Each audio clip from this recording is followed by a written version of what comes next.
Well, thanks everybody. I'm so excited to be here to talk about something that I think Campbell's actually does particularly well, which is governance.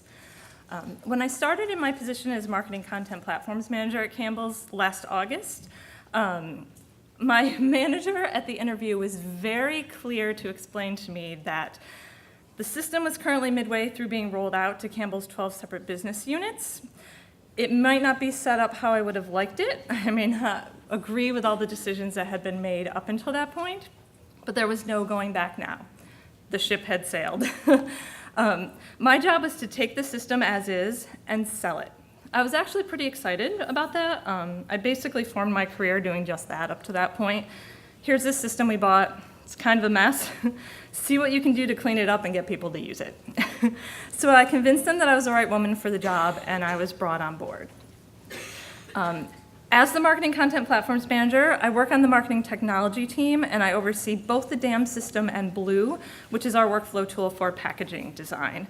Non-packaging assets are currently manually uploaded into our DAM, but hopefully that will change sometime in the near future. So as excited as I was to come into this role, I'll admit as I was preparing for my first week on the job, I was really starting to wonder what I got myself into. When I arrived, what I learned was that our DAM, which is hosted in Adobe Experience Manager, had been rolled out to 8 of Campbell's business units. Australia, their primary brand being Arnott's, was first to launch in January of 2017. They were followed by Campbell's Canada, our Sea Fresh division, Campbell Fresh, which includes Garden Fresh Gourmet and Bolthouse Farms brands, Pepperidge Farm, Campbell's US Retail division, and Plum. NAFS, which stands for our North American Food Service division, was next to be launched, going live at the end of August 2017. We typically had a month or so between BU launches for setup, user permissioning, writing documentation, and completing user training. LATAM, which is our Latin American division, and Kelsen in Denmark are scheduled to be launched during the current fiscal year. If you're wondering why Kelsen sounds familiar, it's probably a disappointing childhood memory. They make those butter cookies in the big round blue tin that you stumbled across at Grandma's house and thought you found the secret stash of cookies and then opened it up to find the tin had been repurposed into Grandma's sewing kit. That's Kelsen. We currently don't have any timeline in place for bringing in newly acquired Pacific and Snyder's lands. We've just started conversations with Pacific. We're still waiting our turn in the onboarding process for Snyder's lands. So hopefully that comes soon. There were definitely some things about the way that DAM was set up that concerned me. Primarily that Campbell's describes its taxonomy as freedom within a framework. Anytime you're using the word freedom for a DAM, right? You start to worry if you should turn around and flee the building. So there are 5 levels within our DAM taxonomy. Each business unit has its own folder at the very top level. This example shows a cross-section of the structure for our US Retail division. Under each business unit, there are folders for each brand within that BU. In this example, you see Campbell's, V8, Prego, etc., as well as folders for non-branded and multi-branded assets. The next level is product level folders, for example, Campbell's Soups, Campbell's Juices, and Campbell's Sauces. And then finally, to the 2 levels under that contain the various types of assets. Level 4 is broken out into packaging, displays, marketing collateral, creative components, and logos. Level 5, which isn't shown on the slide, drills down into more specific asset types, includes things such as digital renderings, mechanical PDFs, and die lines. Campbell's Freedom in a Framework guidelines dictate that levels 1 through 3 of our taxonomy must remain as we've provided them to you. However, the individual BUs are free to add any additional folders they'd like within levels 4 and 5. Yikes. My first thought was that is the worst idea ever. We're gonna have a mess. There's gonna be folders all over the place. People are gonna name them Joe's Stuff, Jane's folder. My personal pet peeves, other and miscellaneous. You've all had somebody ask for them, right? I always say call those junk drawer because that's really what they're gonna end up being. And then there's the fact that our designated users within each BU and chosen specifically by that BU are their own metadata approvers. They have the authority to verify the metadata in each asset they approve for use in the system is complete and correct.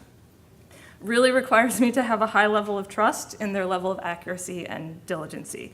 They're policing not only metadata put on assets by our own internal creative studio, but they're also managing assets uploaded by multiple external agencies because they're allowed to upload directly into our dam.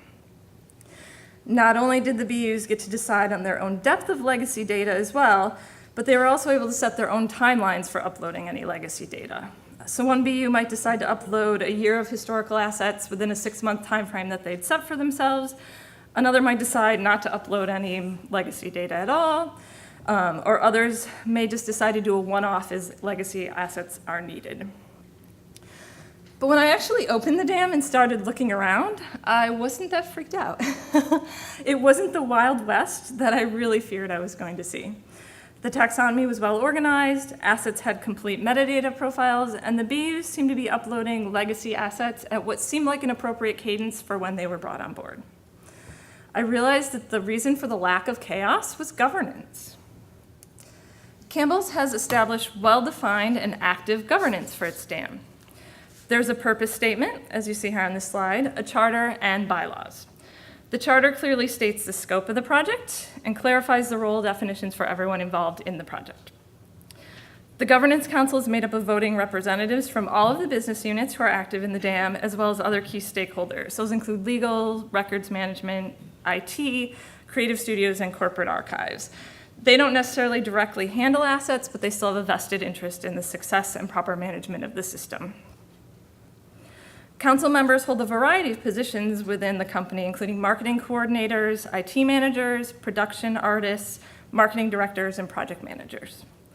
The Governance Council is the primary governing body for the entire dam program. It provides a direct connection between the business unit level users and the dam program and its needs, successes, and challenges.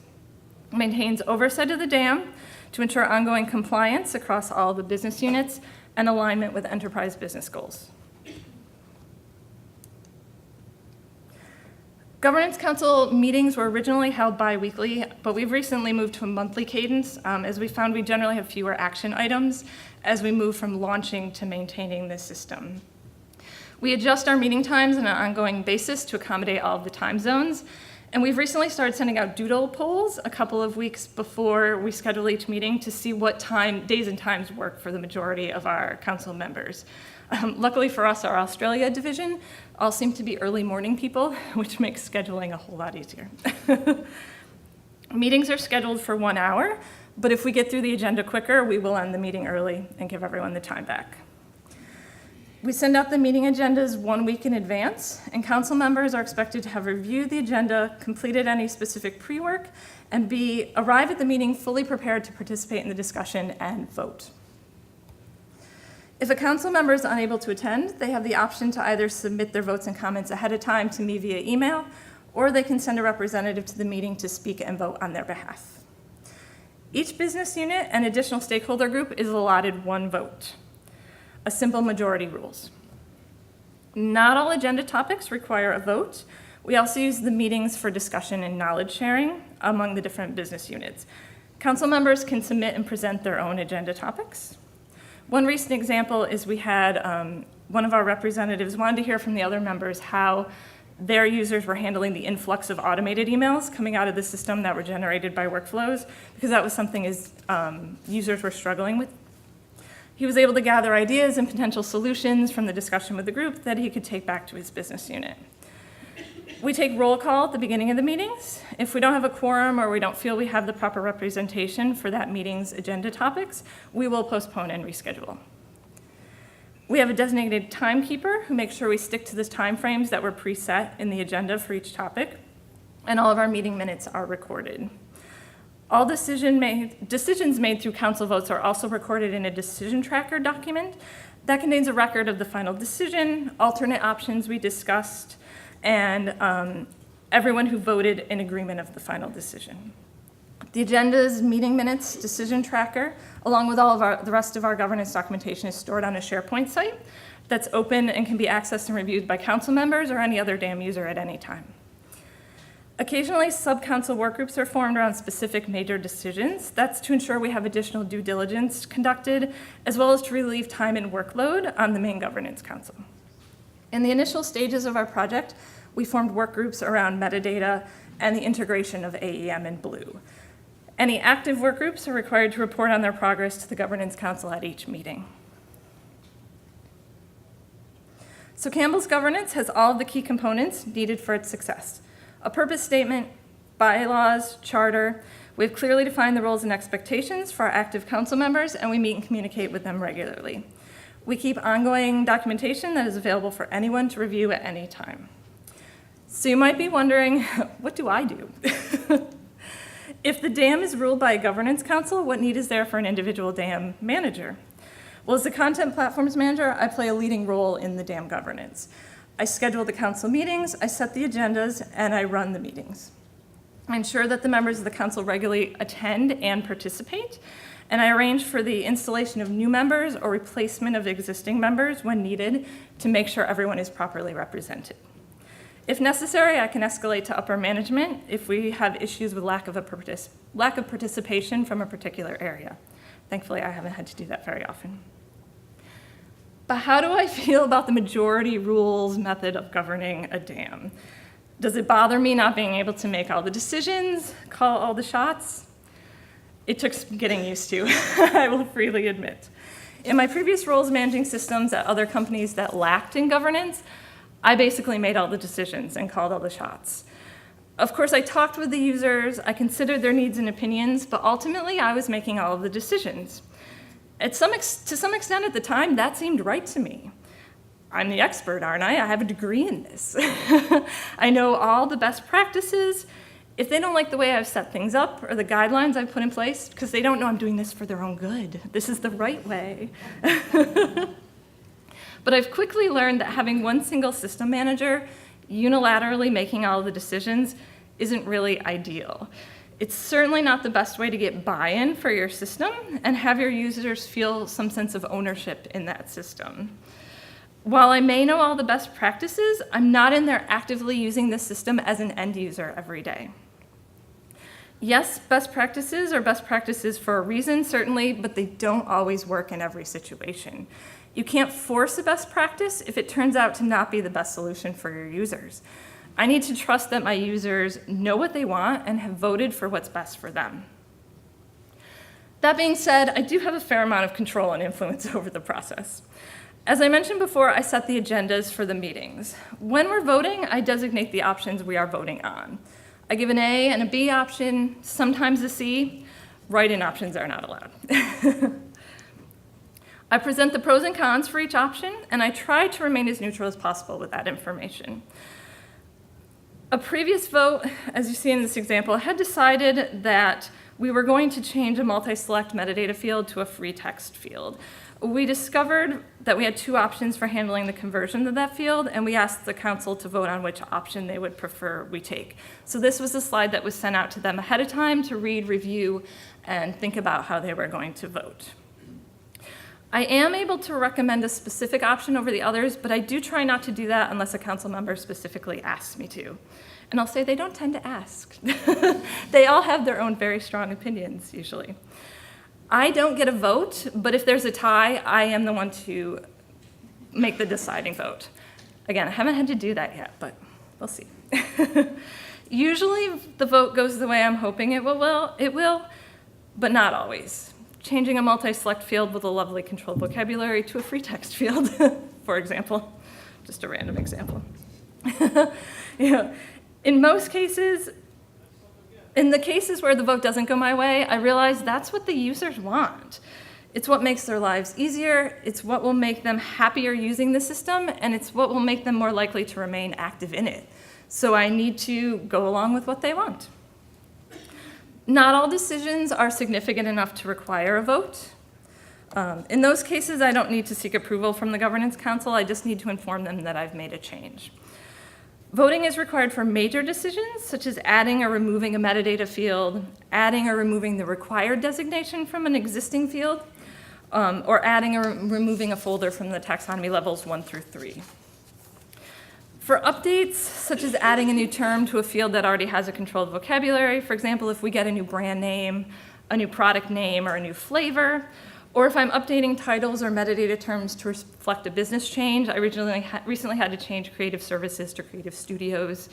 We don't need to vote on that. I can just make those changes, and then my only obligation is to communicate the change out to the council so that they can then communicate it out to all of their users, so everyone knows what's going on in the system. Our governance documentation was prepared by activity advisors at the start of the project, and regular meetings were held before the dam was even open to any users. I think this was the key to its success. I've worked for companies who tried to establish governance after the system was up and running, and it's not easy. Getting governance to stick in an already active system is exponentially more difficult. Not impossible, so if you're there, don't give up, but it is definitely more challenging. So if you can, start with governance. If you wait to incorporate governance after the system is in use, a lot of decisions have been made. If you try to bring people on board with governance at that time, they may say, why are you asking me now? You already made all the decisions. If you'd asked me before, I would have told you this isn't really what I want. Can we go back? Get them involved from the very beginning. It gives them ownership, encourages them to be invested. Listen to them, trust them, allow them to have input and contribute to the project from the very beginning. Then you need to keep them involved. Their job isn't over and their value doesn't decrease just because the system has rolled out. As the system evolves and grows, decisions will still need to be made, and they should always be involved in the decision making. While you'll use your knowledge and expertise to guide them and make some recommendations, the decisions are ultimately theirs. The system is theirs, and its success largely depends on them. Over time, as our system has been in use now for over a year, we tend to have fewer action items. Our meetings have shifted to focus more on discussion and knowledge sharing. Our current primary focus is on sharing ideas for increasing user adoption across all the business units. We're discussing how to bring in more active users, increase the activity level of current users, and we're identifying some training gaps that we need to address. Since they've been actively involved with the system from the beginning, the members of the Governance Council have valuable insight and experience that is helping to drive these discussions. They're the direct link between me and all of the end users. They truly feel invested in the success of the system, and they're as invested as I am. Ultimately, the success of the dam depends on their involvement as much as it does my leadership.